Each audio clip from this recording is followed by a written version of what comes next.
Welcome to Using Your Teacher Voice, episode 7. Many times, well, I shouldn't say many times, but sometimes I hear from students who are frustrated with the technology, or frustrated with their computer, or maybe even just frustrated with the assignment in general.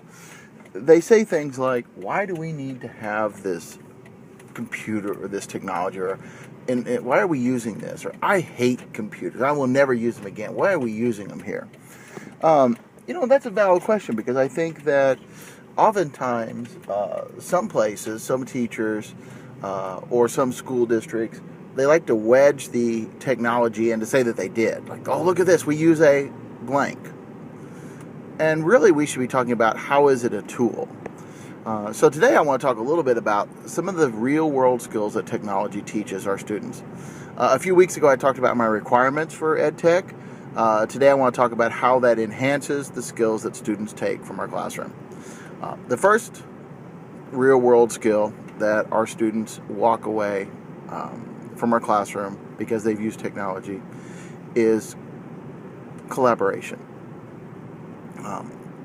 In the real world, post-school era, in this business world, this work world, whatever world you want to call it, the real world, no longer do we have the one person, one job mentality. That oftentimes many people are doing many jobs, and they're doing jobs in parallel with other people. They're doing jobs in series with other people. Maybe they're doing it like a factory assembly line type of process, where I do one little piece and then you do the next little piece and you do the next little piece. Working with others is very important. Now in the classroom, we tend to think of that as group work, but it's more than just group work. If you think about all the different collaborative tools that we have, Google Apps, Dropbox, FileVault, those kinds of apps that allow you to work on things asynchronously, that's the real goal of collaboration. To be able to work with somebody, but oftentimes separate from somebody, and that you're still able to share that work with each other. Within collaboration, there's also the need to be communicative. That you can share with one another, work together in an appropriate manner, right? And then to be able to communicate with each other where you're at, what you are doing. These all are real world skills that we use every day in our jobs or in our lives or wherever we are. That ability to work with others, to communicate with others is so critical. I think along with collaboration, there's also sharing.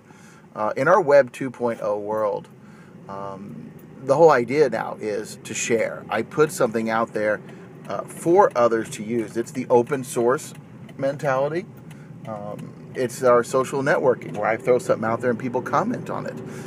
In open source, I produce something and then I allow other people to take that, manipulate that, modify it, adapt it, build upon it, use it for something else.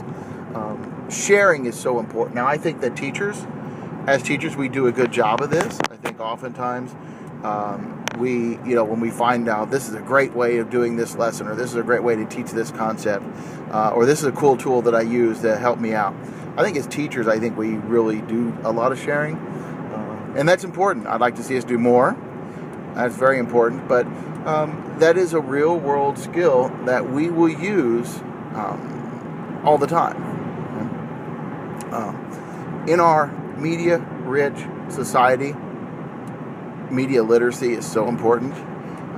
As our lives become more and more socially connected with one another, whereas we are touching, multiple people with our comments, with our posts, it's important to be able to distinguish the good information from the bad information.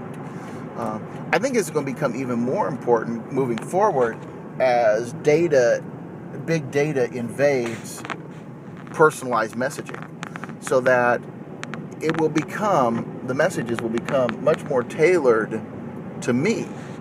They will become more relevant to me because data says this is something that is applicable to you because of what I've done or what I'm interested in or where I am at. These messages are going to become more and more personally tailored, and I think therefore it's going to be harder for people to be critical of. And then obviously with media literacy comes digital citizenship.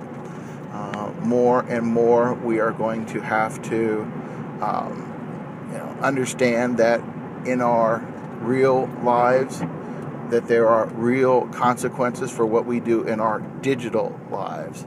I think our students know this. I think our students understand this. But I think that is going to become more and more relevant to them, especially as they move into the workplace where the mistakes that they make in the classroom definitely, is... we don't want them to make mistakes in the classroom, but we understand that, that position, and we use those as teaching moments. In the workplace, they don't necessarily have that grace. They don't have that luxury of being able to do that. The final real-world skill that I think technology teaches is problem solving. That technology presents us with lots of problems, lots of challenges, because the technology is always changing. The software is always changing. The apps are always updating. Everything, there's always a new little twist to something. And these present us with constant challenges. Part of problem solving is, first off, being able to verbalize what is the problem. What is it that I'm trying to solve? What is it that is a problem to me? Once you can put it into words or verbalize it or explain it, others can help you with it. And then you can start understanding where to go find the answers. Is it a tutorial on YouTube, or is there an FAQ page? Is there somebody who can show me this information? But the real key to problem solving is when you can take that knowledge that you have and apply it to a new situation. That the challenge that you had originally is slightly different than the one that you have now. And so we apply those skills from before onto this new situation. Again, very critical real-world skill that we need to be teaching no matter what. So these are my real-world skills I think technology teaches. These are the things that I think that technology enhances, enforces upon us, really requires us to include as part of our curriculum. I look forward to hearing your comments, seeing what real-world skills you think technology teaches and enhances, and we'll look for you next week.